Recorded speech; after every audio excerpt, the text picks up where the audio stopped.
3 రోజుల పాటు మద్యం దుకాణాలు బంద్. అయితే 3 రోజుల పాట ఏదైతే ఈ మన దగ్గర ఎలక్షన్స్ ఉన్నాయి కదా, ఎలక్షన్ జరిగే జిల్లా లోపల 3 రోజులు వైన్ షాపులు బంద్ ఉంటాయట. మిత్రులారా జాగ్రత్తగా గమనించుకోండి. 3 రోజులు బంద్ ఉంటాయి కాబట్టి టైం కూడా చెప్తా ఉన్నాను మీకు. 25 సాయంత్రం అంటే ఇవ్వలే కదా, ఈరోజు 4 గంటల నుంచి అట 27 తారీఖు సాయంత్రం 4 గంటల వరకు అయితే మందు దొరకదు.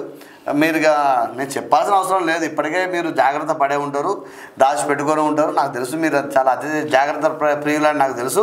3 రోజులు మద్యం దుకాణాలు బంద్ అని అనౌన్స్ చేసింది కదా, 6 రోజులకు కావాల్సిన సేల్స్ ఇవాళ అయిపోతాయి. సాయంత్రం 4 గంటల అయిపోతాయి. సాయంత్రం 4 గంటల వరకు 6 రోజులకు సేల్స్ ఎంత ఉంటాయో ఈ ఒక్కటి రోజు సేల్స్ అయిపోయి రెడీ ఉంటాయి. జాగ్రత్తగా మందు ప్రియులకు టైం లోపు తెచ్చుకోండి. అట్టుగా టైం దాటివ్వక మళ్ళీ ఇబ్బంది పడకండి. బ్లాక్లో కొనాలంటే డబ్బులు ఎక్కువ అవుతాయి, తాగేదే దరిద్రం, మళ్ళీ అది బ్లాక్లో కొనాలంటే ఇంకా దరిద్రంగా ఉంటుంది. కాబట్టి జాగ్రత్త పడాలని సూచన చేస్తూ ఉన్నాం. ఎన్ని రోజులు బంద్ ఉన్నా